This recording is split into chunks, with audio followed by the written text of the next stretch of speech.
매일 아이에게 30분 말을 걸면 아이의 언어 발달이 좋아진다고 하잖아요. 그래서 시도는 해보셨는데 잘 안 되지 않았어요? 오늘의 깜짝 등장 판다입니다. 어린이집 잘 갔다 왔어? 응. 누구랑 놀았어? 몰라. 간식은 맛있었어? 응. 뭐 먹었는데? 몰라. 엄마, 말하지 마. 놀이터 가. 그리고 놀이터로 이미 뛰어가 버리는 거. 대화는 끝. 이러면 30분이 뭐예요? 2분이면 끝나버리는 대화잖아요. 애랑 말을 더 하려고 하는데 애는 벌써 이미 멀리 뛰어가 버렸어요. 이렇게 대화에 협조적이지 않은 우리 아이들과 어떻게 30분 이상씩 말을 잘 이어나가면서 아이의 발달 단계에 맞춰서 아이의 언어 자극을 할 수 있는지 그것에 대해서 다뤄보겠습니다. 지난번 영상에서는 어떻게 하면 아이의 언어 발달 상태를 알아볼 수 있는지 확인을 했었고요. 그것에 대한 기준으로는 공장 주목도, 즉 아이의 조사 발달 상태를 확인하는 것이었습니다. 조사 발달 단계에 대해서는 제가 표로 띄워드릴게요. 많이 참고해 주시고 오늘은 그 내용을 바탕으로 어떻게 아이와 30분간 말을 잘 주고받아서 아이의 언어 자극을 잘 해서 말을 빵 틔울 수 있는지 그것에 대해서 다뤄볼게요. 일단 30분 말하기 팁 첫 번째, 절대 아이가 도망갈 수 있는 환경을 만들어주면 안 됩니다. 환경 세팅이 굉장히 중요해요. 아이가 밖에서 대화를 할 때는 벌써 아이의 시선을 분산시키는 것들이 많아요. 친구도 있고요. 놀이터도 있고요. 지나가는 어른도 있고 강아지도 있어요. 이런 상황을 방지하기 위해서 외부보다는 실내에서 대화를 진행하는 것을 추천드립니다. 그리고 무엇보다도 아이가 익숙해하는 놀이공간, 아이의 놀이방 이런 좀 폐쇄되고 아늑한 공간에서 진행을 해주시는 게 좋아요. 그래서 예를 들어서 아이의 놀이방에서 대화를 진행하기 시작했다면 아이에게 일단은 전권을 위임합니다. 뭐 하고 놀래? 그러면서 아이가 흥미로워하는 놀잇감을 찾아가요. 아이가 소꿉놀이를 하겠다고 하면은 소꿉놀이를 같이 해주고, 기차놀이를 하겠다고 하면은 기차놀이를 같이 해주고, 이런 식으로 아이가 흥미로워하는 그 놀이 대상을 엄마가 또는 다른 양육자가 참여해주는 의미로 같이 해줍니다. 이렇게 해서 일단 놀이를 같이 해주는 거, 이게 대화의 기본 세팅이에요. 그럼 여기에서 기본 세팅이 끝났으면은 이제 우리는 이미 아이의 조사 발달 단계를 확인을 해서 우리 아이가 다음 단계로 어떤 조사를 자극시켜 줘야지 아이의 언어 발달을 시켜줄 수 있는지 확인했잖아요. 그래서 이제부터 30분간 아이가 하고 있는 놀이와 관련된 조사 발달 질문들을 아이에게 부어주는 겁니다. 예를 들어서 우리 아이가 열심히 뽀로로를 가지고 놀고 있어요. 그리고 뽀로로 가, 또는 엄마는, 아빠는 이렇게 누구누구 가, 는, 은 이런 주격 조사를 이미 쓸 줄 아는 아이예요. 근데 그 다음 조사는 나오지 않는 상태예요. 그러면 이 아이는 공장 주 목도 중에서 주격 조사가 가능하니까 그 다음 단계는 목적격 조사잖아요. 목적격 조사를 발달시켜 줘야 되는데 아이가 뽀로로를 가지고 놀고 있을 때 목적격 조사가 나올 수 있는 질문들을 퍼부어주는 겁니다. 예를 들어서 뽀로로 뭐를 먹었어? 이런 식의 질문을 주는 거예요. 그래서 아이는 보통은 이럴 때 단답형의 답을 합니다. 밥, 끝.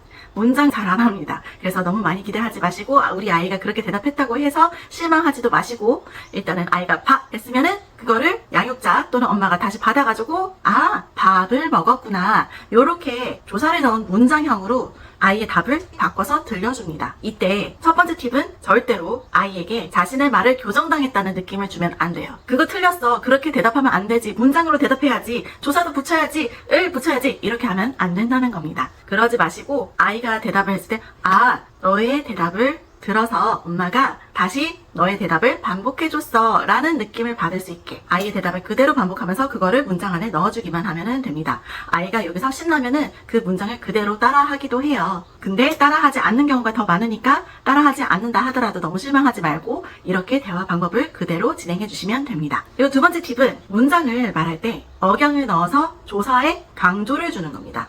예를 들어서 밥을 먹었구나 하면은 밥의 강조가 돼서 을이 잘 안 들릴 수 있어요. 아이의 입장에서는. 그래서 밥을 먹었구나, 이렇게 을의 조사를 강조해요. 아이의 귀에 조사가 좀 더 잘 들어올 수 있게 해줍니다. 그러면은 조사 발달이 더 빨라요. 보통 일상 대화 속에서는 이렇게 조사가 너무 빠르게 지나가기 때문에 아이들이 조사 발달이 늦은 경우가 더 많거든요. 이렇게 문장 속에서 말을 해줄 때는 그 조사를 억양으로 강조해주는 것도 방법입니다. 여기까지 진행하시다 보면은 또 어떤 부모님들은 이런 고민이 있을 수 있어요. 우리 아이는 기차놀이를 하고 있어서 기차놀이에 관련된 질문, 기차 어디에 가? 라고 했는데 벌써 아이가 질문을 듣는 둥 마는 둥 하고 저기 뛰어가서 블록을 하고 있어요. 이럴 때는 어떻게 해야 되나요? 요런 상황이 생각보다 빈번합니다. 우리 아이들은 아직 어리기 때문에 한 가지 놀잇감에 대해서 오래 집중해서 노는 것이 아직은 익숙하지 않을 수가 있어요. 그래서 부모나 양육자가 질문을 했는데 그 질문을 다 듣기도 전에 다른 놀잇감으로 넘어가 버리는 경우가 생각보다 굉장히 흔합니다. 만약에 우리 아이가 집중력에 문제가 있어가지고 집중력을 키우는 게 우선이다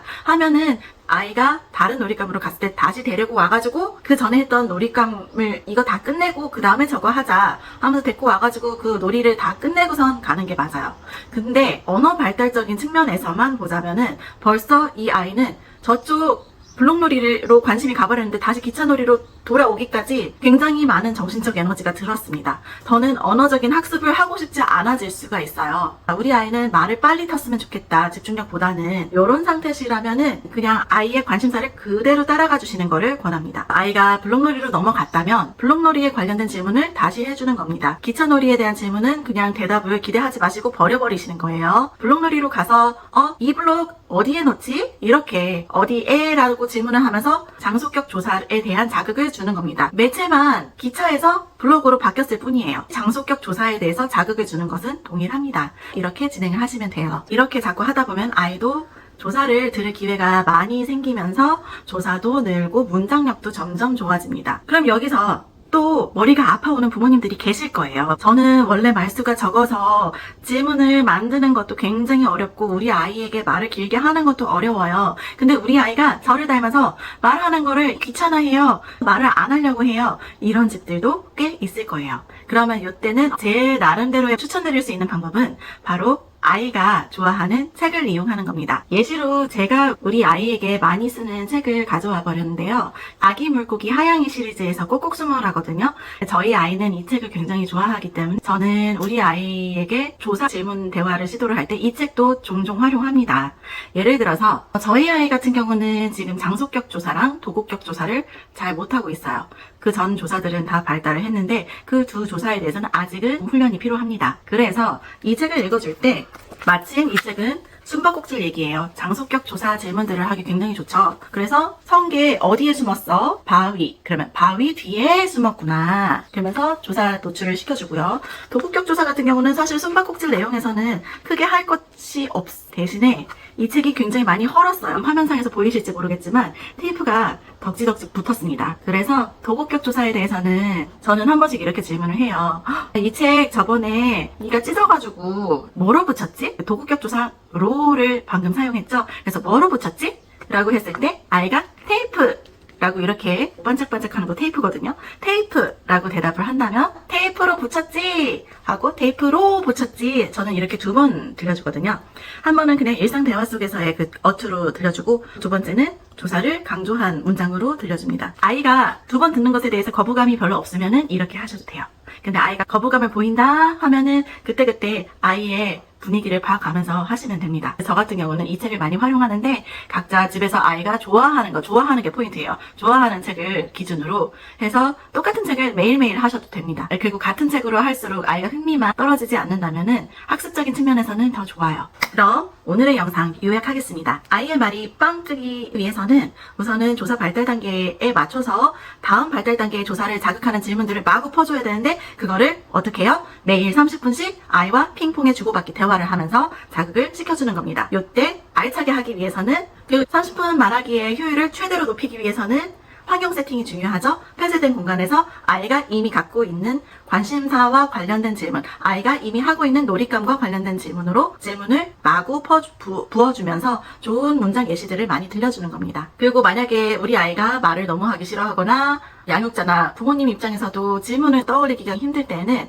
책을 활용하시는 것도 적극 추천합니다. 여기서 주의할 점은 절대 아이가 이 과정에서 자신이 말을 교정당했다는 느낌을 받지 않게 꼭 신경 써주시고요. 공감받았구나, 같이 얘기하는 게 재밌구나, 이런 인상을 팍팍 심어주셨으면 좋겠습니다. 여기까지 제가 준비한 30분간 아이와 말하기를 통해서 아이의 말이 빵 뜨게 하는 언어 발달 팁에 관한 영상 실전편이었고요. 해당 영상이 마음에 드셨다면 구독, 좋아요, 알림 설정 꼭 부탁드립니다. 우리 아이들이 모두 각자의 속도대로 활짝 피어날 수 있는 그날까지 저는 함께 하겠습니다. 감사합니다.